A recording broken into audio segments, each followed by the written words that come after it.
Allah wabarakatuh. Mari kita baca Al-Fatihah untuk Imam An-Nawawi yang kita baca, juga untuk diri kita, untuk keluarga kita, untuk DKM Masjid Al-Barakah, juga orang-orang yang berjasa dalam masjid ini. Mudah-mudahan kita semua senantiasa diberkahi oleh Allah. Al-Fatihah. A'udzubillahi minasyaitonirrajim. Bismillahirrahmanirrahim. Alhamdulillahirabbil alamin, arrahmanir rahim, maliki yaumiddin. Iyyaka na'budu wa iyyaka nasta'in. Ihdinas shiratal mustaqim. Shiratal ladzina an'amta 'alaihim ghairil maghdubi 'alaihim waladdallin. Amin. Bismillahirrahmanirrahim. Alhamdulillahi rabbil alamin. Hamdal hamidin hamdan mustaghfirin hamdan yuwafi ni'amahu wa yukafi'u mazidah. Allahumma shalli ala sayyidina Muhammad wa ala ali sayyidina Muhammad. Amma ba'du, fa yaqulu Allah ta'ala fi kitabihil aziz. A'udzu billahi minasyaitonir rajim. Bismillahirrahmanirrahim. Qalu subhanaka la ilma lana illa ma 'allamtana innaka antal alimul hakim. Shadaqallahul azim. Kita di hadis yang ke-30, 361 nih.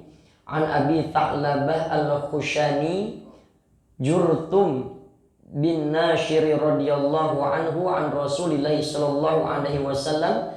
Dari Abu Tha'labah Al-Khushani Jurthum bin Nashir, ya, mudah-mudahan Allah meridhoinya, Rasulullah berkata, innallaha ta'ala faradha faraid fala tudayyi'uha. Sesungguhnya Allah itu telah menetapkan kewajiban-kewajiban, fala tudayyi'uha, maka janganlah kewajiban itu, ya, diabaikan. Wa hadda hududan fala ta'taduha, dan Allah juga telah menetapkan batasan-batasan, maka jangan sampai diterjang. Wa harrama asya'a fala tantahikuha, dan juga Allah itu, ya, dan Allah telah mengharamkan beberapa perkara, maka jangan sampai dilanggar. Ya, wasakata an asya'a rahmatan lakum ghairu nisyanin fala tabhathu anha. Dan kalau Allah mendiamkan beberapa perkara, artinya tidak menjelaskan atau tidak ada larangannya, misalnya ini haram. Nah, kalau Allah tidak menjelaskan seperti itu, maka itu hukumnya halal kecuali ada dalil-dalil yang mengharamkan. Jadi kalau Allah ada beberapa menentukan suatu kasus tidak ditentukan hukumnya, itu jadi ijtihad para ulama tuh, maka itu yang begitu jangan diributkan tuh. Jadi kalau bukannya Allah lupa tidak menuliskan masalah hukum, tidak, tapi Al-Quran itu secara global, maka nanti Al-Quran itu dirinci lagi atau diperjelas oleh hadis. Maka ada beberapa fungsi hadis itu untuk menjelaskan Al-Quran, untuk memperkuat Al-Quran, karena Al-Quran itu hanya menjelaskan secara globalnya saja, detailnya ada dalam hadis, ada dalam sunnah, dan seterusnya. Ini saya singkat saja karena nanti pengen bahas yang terakhir nih, masalah tentang sholat sunnah 100 rakaat di bulan Sya'ban. Kemarin kita full bahas tentang keistimewaan di bulan Sya'ban. Ini yang pertama, dari halaman 363, ya, wajib menjaga dan menunaikan yang wajib tuh. Jadi dalam hukum Islam ada fardu ain, ada fardu kifayah. Kalau fardu ain itu kewajiban yang setiap individu wajib mengerjakannya selama dia mampu. Tidak boleh diwakilkan oleh siapapun tuh. Itu namanya fardu ain. Seperti sholat 5 waktu, ya, puasa, Ramadan, itu wajib tuh, fardu ain. Tapi ada juga yang namanya fardu kifayah yang bisa digugurkan dengan orang lain mengerjakannya. Seperti sholat jenazah tuh. Itu kalau dalam satu kampung ada orang yang nggak pengen nyolatin jenazah, itu satu kampung berdosa. Tapi kalau ada satu aja orang yang ikut sholat jenazah itu, nah maka semua orang satu kampung itu sudah digugurkan kewajibannya dengan sebab satu orang yang menunaikan sholat fardu kifayah jenazah tersebut tuh. Ya. Kemudian yang kedua ini berhenti pada batasan-batasan, Jadi sesuatu perkara yang Allah haramkan itu jangan kita tanya kenapa Allah mengharamkan ini dan itu tuh. Maka sebetulnya kata ulama nggak boleh kita bertanya kenapa Allah memerintahkan kita sholat sekian, puasa Ramadan, itu jangan tanya. Karena sebetulnya nanti di akhirat bukan kita yang memprotes Allah, tapi Allah yang memprotes kita atas apa-apa yang telah kita perbuat. Jadi jangan bertanya kenapa Allah memerintahkan ini itu, karena hakikatnya daripada sebuah kewajiban atau larangan yang Allah berikan kepada kita, itu manfaatnya akan datang untuk diri kita sendiri itu. Makanya nikmat yang sesungguhnya itu gini, nikmat yang sesungguhnya itu adalah nikmat yang dapat mengantarkan kita untuk semakin dekat dan taat kepada Allah. Itu nikmat yang sesungguhnya tuh. Tapi kalau kita dikasih nikmat oleh Allah, tapi justru dengan nikmat yang telah Allah berikan itu semakin membuat kita jauh dari Allah, ini bukan nikmat hakikatnya. Inilah yang disebut dengan istidraj. Allah sedang menunda azab seseorang dengan menipu mereka, memberikan kenikmatan yang luar biasa, tapi nanti di akhirat azab Allah tuh bakal sangat pedih.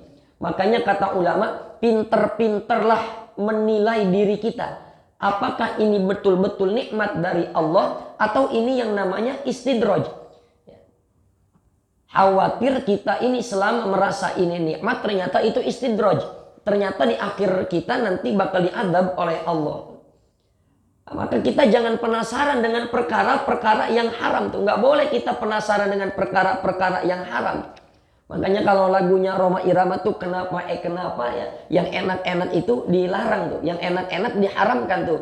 Sebetulnya yang haram itu kalau dibilang enak ya memang enak, ya berzina, mabuk, berjudi, ya karena kalau maksiat itu nggak enak nggak mungkin orang bermaksiat tuh. Maksiat itu harus diakui tuh, memang enak dia. Tapi bagi orang yang punya iman, maksiat itu emang enak tapi dia nggak mau meskipun itu enak. Ya, kalau maksiat nggak enak, orang nggak ada yang mau maksiat. Jadi maksiat itu memang enak, tapi nanti azab Allah bakalan sangat pedih. Dan setan itu membisikkan ke dalam jiwa kita supaya kita penasaran dengan perkara-perkara yang haram. Itu setan. Istri kita dulu itu waktu awal-awal kita menikah, itu terlihatnya cantik terus itu. Tapi setelah beberapa tahun menikah, kadang istri orang lain lebih menggoda daripada istri sendiri. Makanya terjadi perselingkuhan, terjadinya perzinaan. Maka salah satu jurus iblis, kalau dia gagal menggoda orang-orang yang ahli ibadah, itu dia jadikan pandangan orang-orang beriman ketika dia melihat lawan jenis, itu terlihatnya cantik sekali. Yang perempuan lihat suami orang lain, kelihatannya tampannya luar biasa. Yang laki-laki lihat perempuan yang lain itu kelihatannya cantiknya luar biasa. Tapi lihat istri sendiri itu kayak lihat gerandong. Bawaannya serem aja itu. Nah itu tipu daya setan itu. Setan menjadikan jurus itu sebagai senjata yang terakhir. Buat menjerumuskan manusia. Nah jadi perkara-perkara yang haram ini selalu dihiasi oleh setan. Supaya kelihatannya tuh nikmat. Supaya kelihatannya itu indah tuh. Padahal itu jalan-jalan setan dan itu tipu daya setan tuh. Nah ini yang kedua, ini menjelaskan masalah hukum di sini. Ya. Nah, yang ketiga nih, larangan mendekati perkara yang haram tuh. Perkara yang haram jangankan dilakukan, didekati aja jangan tuh. Wala taqrabuz zina tuh. Zina itu tidak ada larangannya, janganlah engkau berzina, tapi wala taqrabuz zina. Pemahamannya kalau mendekati zina aja nggak boleh, apalagi berzinanya tuh. Zina itu ada muhsan, ada ghairu muhsan. Kalau zina muhsan, itu zina yang dilakukan oleh orang yang sudah berkeluarga, bersuami istri. Itu zina muhsan. Yang dimaksud dengan zina itu artinya memasukkan kemaluan pada yang bukan haknya, itu berzina. Ya kalau orang pacaran itu namanya taqrabuz zina. Itu namanya mendekati zina. Itu kalau orang yang ketahuan dengan 4 saksi itu. Ya dia betul-betul berzina dan nyata betul orangnya melihat ada 4 saksi. Dia melihat dengan jelas ada di TKP. Lah maka ini dia dapat hukuman nih, dapat had nih. Apa hukumannya? Ya digali tanah. Kemudian dia itu dikubur sampai seleher. Dan itu dilempari batu sampai dia mati. Itu kalau zinanya zina muhsan. Zina yang dilakukan oleh orang yang sudah menikah. Tapi kalau zina yang ghairu muhsan itu dicambuk sampai 100 kali kemudian diasingkan ke tempat lain tuh, jangan di situ. Makanya berat hukuman zina muhsan. Karena apa? Karena zina itu merusak keturunan. Ya kebiasaan orang jahiliyah itu satu istri, laki-lakinya banyak. Nanti ketika dia melahirkan, dicari ini siapa yang paling mirip nih. Siapa nih suami yang udah siapa laki-laki yang sudah menghamilinya, ya diakurin sama wajah bayinya, siapa yang mirip, berarti ini jatuh ke tangan dia, berarti ini anaknya dia tuh. Itu kebiasaan orang-orang jahiliyah tuh ya. Nah, ini yang keempat, rahmat Allah kepada hambanya. Jadi Allah itu sayang, melarang kita ini itu karena Allah sayang. Allah memerintahkan ini itu tandanya juga Allah sayang. Nah, jadi udah jangan banyak tanya kenapa sih Allah ini itu, kerjain aja. Karena apa? Karena nanti manfaatnya akan kembali pada kita. Kenapa sih dalam agama Islam babi itu diharamkan? Ya kenapa dalam agama Islam anjing itu diharamkan? Karena di dalamnya ada mudarat. Ya meskipun bagi sebagian agama lain itu dihalalkan, tapi dalam perspektif agama Islam itu diharamkan tuh. Sebab ada mudarat di situ, ada bahaya di situ. Ya banyak virus, banyak penyakit di dalamnya sehingga Allah mengharamkan tuh ya. Makanya Pak, saya baca bukunya Dr. Nadia Toyaro tuh, itu kenapa kucing, kalau itu kucing habis buang air tuh, habis pup, habis tuh kucing, itu dia kubur secara fitrahnya, dia kubur tuh dengan pasir tuh. Padahal tuh kucing gak ada yang ngajarin tuh, tapi itu yang disebut dengan hidayatul wijdan. Setelah diteliti, karena memang kucing itu, kotoran kucing itu kalau kemakan sama hewan yang lain itu beracun Pak. Makanya kucing itu Allah kasih hidayah, kalau dia habis dia kubur pakai pasir tuh. Anjing itu dalam agama tuh diharamkan Pak. Anjing itu dalam agama itu diharamkan. Ya haram kita mengkonsumsinya. Tapi di Perancis itu kata Dr. Nadia Toyaro itu anjing dipekerjakan Pak. Untuk apa? Itu untuk mendeteksi pipa-pipa gas yang bocor. Ya, jadi anjing itu dipekerjakan untuk setiap paginya itu dia berkeliling ya untuk mencium, mendeteksi pipa-pipa gas yang bocor. Kalau itu ada gas yang bocor, dia bakal bunyi di situ. Karena dengan bocor itu bisa berbahaya. Itu di Perancis Pak. Jadi kalau memang dulu ada pertanyaan kawan saya waktu kuliah, kalau memang Allah mengharamkan anjing, kenapa Allah ciptakan anjing? Kalau Allah mengharamkan babi, kenapa Allah ciptakan babi? Justru supaya kita tahu mana yang Allah haramkan. Sebab kalau Allah katakan diharamkan bagimu mengkonsumsi anjing, mengkonsumsi babi. Tapi kalau Allah nggak ciptain, bagaimana kita tahu mana yang namanya anjing, mana yang namanya babi? Allah ciptain supaya kita tahu. Dan yang kedua itu Allah ciptakan itu sebagai ujian bagi manusia. Maka kalau ada pertanyaan yang berkaitan dengan akidah, apakah perbuatan buruk juga itu Allah yang menciptakan? Jawabannya iya. Allah itu menciptakan perbuatan baik dan Allah yang menciptakan juga perbuatan buruk. Nah, ini ada pertanyaan lagi. Kalau Allah memerintahkan perkara yang baik, kenapa Allah menciptakan perkara yang buruk tuh? Nah, itu jawabannya karena sebagai ujian. Analoginya begini. Ada seorang guru memberikan soal kepada murid-muridnya tuh. Dengan soal pertanyaan. Ini guru bertanya kepada muridnya. Bukan berarti guru itu nggak tahu. Tapi guru itu lagi nguji muridnya. Terus ada pilihan A, B, C, dan D. Yang 3 salah, yang 1 benar.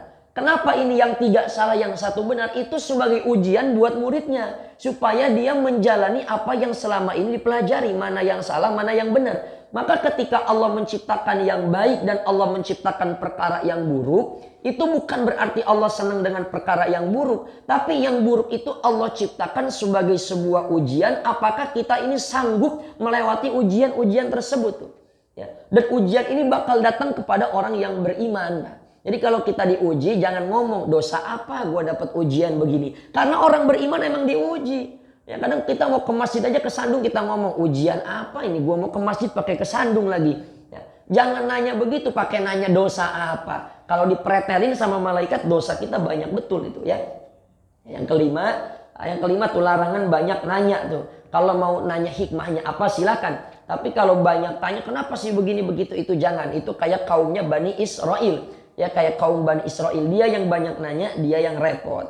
Saya nggak panjang-panjang bahasnya. Tapi ini saya mau masuk pada malam nisfu Sya'ban. Kemarin masalah istimewa bulan Sya'ban udah kita bahas tuh. Ya. Ini masalah kemarin Pak Ustaz Johan ini WA sama saya, Pak Ardi, Pak Zul katanya mau melaksanakan sholat sunnah 100 rakaat itu ya. Nah, saya cuma bilang dalilnya masih diperdebatkan begitu. Begini.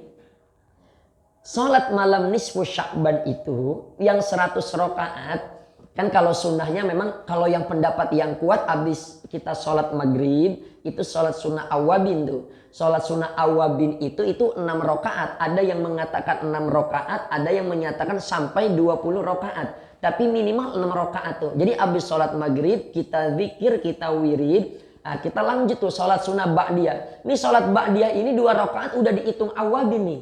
Nah nanti kita tinggal nambah 4 rakaat. Yang 4 rakaat ini boleh sekali salam langsung 4 rakaat, boleh dikerjainnya 2-2, boleh. Itu sholat awabin. Jadi awabin itu dihitung 6 rakaat setelah sholat maghrib. Sholat ba'diyahnya udah kehitung awabin nih 2. Nah tinggal ditambah 4 lagi, boleh langsung 4 rakaat, boleh 2-2, itu boleh, terserah. Ada ulama yang mengatakan juga sampai 20 rakaat. Ya. Itu pahalanya diampuni noda dan dosa 12 tahun. Atau seperti beribadah 12 tahun. Ya, itu pahalanya tuh, pahala sholat sunnah awabin. Makanya ulama ada yang mengatakan sholat sunnah awabin itu sholat sunnah duha. Atau sholat sunnah awabin itu antara maghrib dengan isya. Apa artinya awabin? Awabin itu orang yang kembali kepada Allah. Karena di waktu duha, di waktu maghrib dengan isya itu waktu-waktu orang sibuk. Sibuk main sama keluarga, kumpul sama keluarga. Makanya disebutnya sholat sunnah awabin. Kalau nanti kita habis sholat maghrib, kita sholat ba'diyah, kita langsung baca yasin 3 kali tuh ya. Kemarin udah dibahas. Yang pertama niatnya supaya kita panjang umur. Baca yasin, habis baca yasin doa baca surah yasin. Setelah itu doa nisfu Sya'ban. Baca lagi yasin yang kedua, niatnya untuk menolak bala, dijauhkan dari musibah, dari bencana. Selesai baca surah yasin, doa surat yasin dan doa nisfu Sya'ban. Baca lagi yang ketiga, niatnya adalah supaya kita diberikan kecukupan oleh Allah, tidak bergantung kepada manusia. Habis itu kita baca doa surah yasin dan baca doa nisfu Sya'ban. Itu 3 kali tuh ya kata ulama. Lalu bagaimana kalau sholat sunnah 100 rakaat? Memang ini tercantum dalam kitab Ihya Ulumuddin. Imam Al-Ghazali sholat sunnah 100 rakaat. Habis Al-Fatihah dia baca surah Al-Ikhlas 10 kali atau 11 kali. Begitupun nanti di rakaat kedua, jumlahnya 100 rakaat. Nah, ini diterangkan di dalam kitab Tawdihul Abdillah karya Mu'alim Syafi'i Hadami. Tapi sholat sunnah 100 rakaat ini yang dijelaskan oleh Imam Al-Ghazali disebut dengan sholat sunnah raghaib. Ulama-ulama fikih menolak. Karena hadisnya maudhu atau palsu. Karena hadisnya maudhu ditolak sama Imam An-Nawawi, ulama fikih dari madhab Imam Syafi'i. Ditolak sama Imam Ibnu Hajar Al-Haytami. Ditolak. Karena hadisnya maudhu. Meskipun Imam Al-Ghazali menjelaskan itu. Tapi saya pribadi lebih berpendapat pada ulama seperti Imam An-Nawawi, Imam Ibnu Hajar Al-Haytami. Yang dalil mereka lebih kuat. Tapi kalau ada yang pengen ngerjain sholat sunnah 100 rakaat, itu nggak apa-apa. Jangan dilarang daripada dia maksiat. Tapi kalau mau ngambil yang pahalanya lebih gede, yang dalilnya lebih kuat, ya kemarin kita konfirmasi juga ke beberapa guru saya, ya lakukan saja sholat sunnah awabin ba'da maghrib. Atau kalau mau di ba'da isya silakan sholat sunnah hajat kah. Kemudian sholat sunnah taubat, sholat sunnah tahajud, kemudian sholat sunnah witir sampai 11 rakaat, silahkan. Jadi kalau secara dalil memang ulama fikih banyak menolak karena hadisnya maudhu. Hadisnya maudhu. Sehingga dulu pernah terjadi perdebatan nih antar ulama. Yang satu ngajarnya Ihya Ulumuddin menjelaskan sholat sunnah yang 100 rakaat. Yang satu lagi dalilnya kitab Fathul Mu'in, kitab fikih, perdebatan nih dua-duanya. Ya tapi kalau secara dalil memang yang kuat ini yang ulama-ulama fikih, Imam An-Nawawi, Imam Ibnu Hajar Al-Haytami. Tapi kalau mau dikerjakan 100 rakaat nggak apa-apa. Silahkan lakukan. Ya di rumah, silakan, mau di masjid juga nggak apa-apa, tapi jangan sampai keluar, khawatir jadi fitnah karena dalilnya masih diperdebatkan. Tapi kata ulama ya nggak apa-apa kalau dia mau ngerjain 100 rakaat daripada dia maksiat. Tapi kalau mau ngambil dalil yang lebih kuat silakan tuh sholat sunnah hajat, sholat sunnah taubat, tahajud, witir. Nah ini dalilnya sudah pasti. Memang ada apa di jam berapa? Memang ada apa di malam nisfu Sya'ban itu ya? Malam nisfu Sya'ban itu kita diperintahkan untuk menghidupkan malam nisfu Sya'ban. Dalam hadisnya itu Mu'allim Syafi'i Hadami menjelaskan itu di malam nisfu Sya'ban itu malaikat nyari itu. Siapa nih yang ba'da maghrib udah mulai masuk malam sampai nanti bakal datang waktu subuh itu malaikat keliling. Banyak malaikat yang keliling. Nyari orang-orang siapa yang lagi zikir, siapa yang lagi doa. Allah tebarkan rahmat Allah sangat banyak. Allah berikan ampunan Allah sangat banyak. Tuh. Makanya disunahkan kita menghidupkan malam-malam nisfu Sya'ban. Wallahu a'lam. Kalau ada tanya jawab saya persilakan. Ya.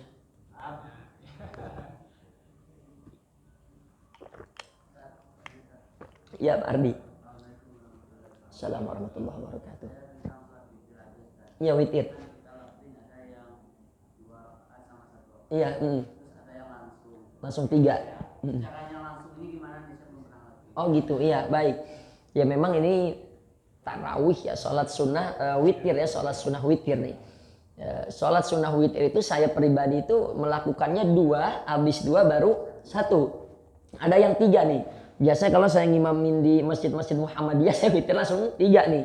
Kalau yang 3 itu ya langsung thalatha raka'atin tuh. Dan tanpa salam, tanpa langsung 3 rakaat tuh. Nggak ada tahiyat awal, nggak ada tahiyat awal ya. Mengerjakan 3 rakaat tanpa tahiyat awal ya. Kok nggak pakai tahiyat awal? Iya, karena kalau dia pakai tahiyat awal tuh itu hukumnya makruh karena menyamai sholat maghrib tuh. Ya ada jamaah bilang ada Habib mengerjakan tapi dengan tahiyat awal. Katanya ya justru kalau dengan tahiyat awal itu makruh karena dia menyamai sholat maghrib itu 3 rakaat tanpa pakai tahiyat awal. Kalau saya pribadi 2 rakaat plus 1. Ada lagi kita didebat sama orang. Loh kan itu 2 itu bukan witir, 2 itu kan bukan ganjil. Kok plus 1 ya? Nah karena makanya niatnya itu sebetulnya ada yang ulama yang mengatakan bukan usolli sunatal minal witri. Tapi usolli sunatal muqaddimatal witri. Saya niat sholat sunnah muqaddimah witir. Jadi yang 2 itu belum dihitung witir, baru muqaddimah witir. Nanti kita tambah 1, sempurnalah 3 ini ya. Makanya usolli sunatal minal witri. Saya niat sholat di antara witir. Jadi witirnya belum rapi tuh, 2 plus 1. Tapi kalau ada yang mau langsung 3 ya silahkan saja begitu ya. Tapi kalau tarawih ini, ya saya nggak nemu tuh dalil yang tarawih sholatnya 11 rakaat ya. Silakan Pak, kita berguru ya tanpa mengurangi rasa hormat kepada orang-orang yang mengerjakan 11 rakaat tarawih itu. Kita nggak nemu dalilnya Nabi itu sholat tarawih itu 11 rakaat. Sayyidati Aisyah Nabi sholat malam 11 rakaat itu bukan tarawih tapi itu witir. Tapi itu witir ya. Tapi meskipun saya pribadi kadang ngimaman di masjid-masjid yang 11. Malah jadwal saya banyak masuk tuh buat ngimamin yang 11 tuh. Ya tapi kita tetap imamin ya. Kalau kita berbeda keyakinan kita apa salah di rumah kita tambah lagi ya. Udahlah selesai perdebatan kita yang 11 sama yang 23. Ya ulamanya aja berbeda masa kita nggak siap berbeda ya. Wallahu a'lam. Ya. Iya Pak Haji silakan. Wassalamualaikum warahmatullahi wabarakatuh.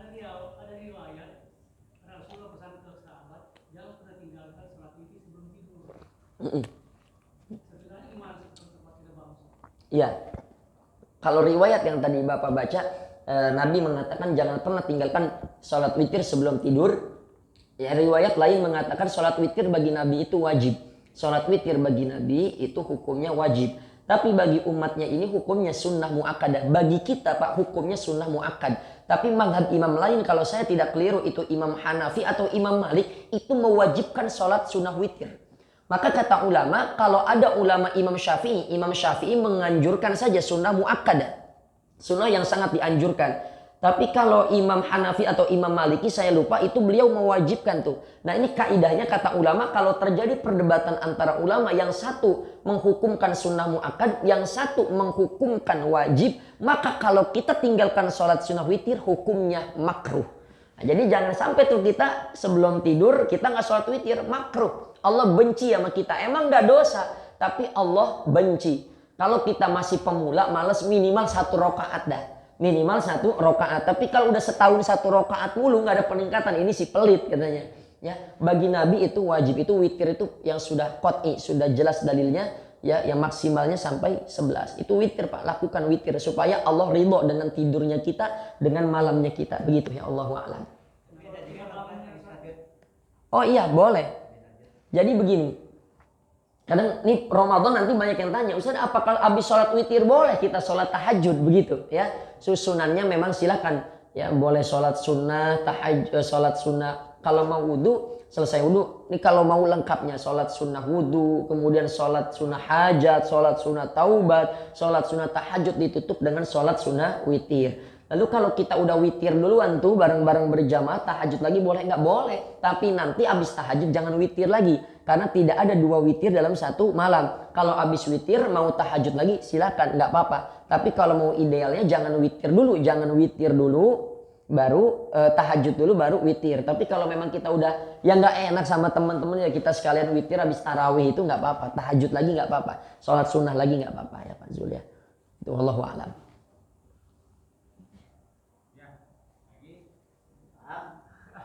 Kalau nggak ada saya mau jelasin lagi sedikit lagi nih. Nggak ada ya? Oh iya. Iya. Orang yang haid itu haram dia menyentuh, membaca atau membawa Al-Quran. Itu haram hukumnya. Ya, hukumnya haram. Dilafazkan itu haram, Pak. Ya, zikir saja zikir. Kecuali memang nanti Al-Quran yang di dalamnya mengandung zikir. Seperti Rabbana Atina atau Rabbana Hablana. Itu kan dari Al-Quran tapi itu doa. Baca Al-Ikhlas, Al-Falaq, An-Nas bagi orang haid niatnya jangan buat baca. Tapi niatnya buat zikir itu boleh. Tapi kalau membaca bagi orang haid itu haram. Tapi ada keringanan dari Imam Malik. Kalau dia guru ngaji atau dia ini orang yang hafid Quran, yang hafal Quran, dia boleh mengajarkan anak itu ngaji, santrinya ngaji, tapi diputus, nggak boleh sempurna dalam mazhab Imam Malik. Ya misalnya dia ngajarin surat Alam Taro Kaifafa, itu bacanya nggak boleh sempurna, harus dipotong-potong. Kalau dia guru ngaji, Alam Taro Kaifafa ala Rabbuka bi ashabil fil. Nah itu kalau yang perempuan haid ngajarin santrinya ngaji, itu begitu caranya kata Imam Malik. Kalau Imam Syafi'i haram mutlak, tapi Imam Malik membolehkan dengan cara bacanya diputus-putus. Jadi orang haid itu dia haram baca surat Yasin. Haram dia membaca, menyentuh mushaf Al-Quran 30 juz itu dia haram. Masuk masjid orang haid haram. Ya. Lalu gimana Ustaz? Berarti dia nggak bisa dapat pahala baca surat Yasin 3 kali dong di malam nisfu Sya'ban. Ya. Kata ulama, meskipun dia lagi haid, nggak masalah dia pakai mukena, dia hamparkan sajadah, dia zikir seperti subhanallah, subhanallah, alhamdulillah, wala ilaha illallah, wallahu akbar. Atau dia membaca sholawat. Jadi istri kita tuh jangan mentang-mentang lagi haid, dia cuek aja tuh. Udah datang azan, udah dia gelar sajadah, dia pakai mukena, dia wirid, dia zikir tuh. Karena zikir itu tetap diperbolehkan bagi orang haid. Nanti anak saya nggak kebagian ini dong, pahala nisfu Sya'ban baca surah Yasin 3 kali. Justru ketika dia taat dengan aturan Allah, itu sudah dapat pahalanya. Ya, sudah dapat pahalanya. Ya, istri saya nggak bisa tarawih dong, berarti dia kehilangan malam qadar misalnya, nggak bisa tarawih karena haid. Justru ketika dia tidak sholat berarti dia taat sama Allah. Dengan dia tidak sholat itu dia mendapatkan pahala karena pahala ketaatannya. Begitu Pak ya. Iya. Kalau boleh itu buat orang yang dia guru ngaji. Atau yang kedua dia ini hafal Al-Quran. Hafal Al-Quran, kan kalau haid itu 7 hari bahkan bisa lebih. Kalau nggak diulang-ulang hafalannya bisa hilang nih. Itu dia boleh membaca tapi dengan terputus, tanpa menyentuh, tanpa memegang tuh. Ya. Tapi kalau guru ngaji juga boleh, tapi bacanya tadi diputus. Tapi kalau dia bukan guru ngaji dan dia tidak hafal Al-Quran, nah, maka tetap sepakat para ulama mengharamkan dia membaca Al-Quranul Karim. Ya, begitu. Ya, Allahu a'lam. Ya. Nah, nanti kalau nggak ada yang nanya nih, karena ada tanya juga, kenapa sih Mbak Nisfu Sya'ban kita baca surat Yasinnya 3 kali? Ya, kenapa bacanya Yasin nggak surat yang lain? Begini, inna likulli syai'in qalban wa qalbun Qur'ana Yasin. Jadi sesungguhnya surah Yasin itu jantungnya Al-Quran. Makanya yang kita baca surah Yasin. Ente mau baca Al-Baqarah juga nggak apa-apa. Sampai 3 kali. Kalau enggak perih mah tenggorokan gitu nggak apa-apa kalau kuat. Makanya yang dibaca Yasin. Karena Yasin itu qalbulnya Al-Quran, jantungnya Al-Quran. Begitu. Maka nanti yang dibaca surah Yasin. Ya. Ada lagi atau enggak? Kita cukup nih udah jam 1 lewat ya. Cukup ya, baik. Kurang lebihnya saya mohon maaf. Wassallallahu ala sayyidina Muhammad wa ala alihi wasallam. Assalamualaikum warahmatullahi wabarakatuh.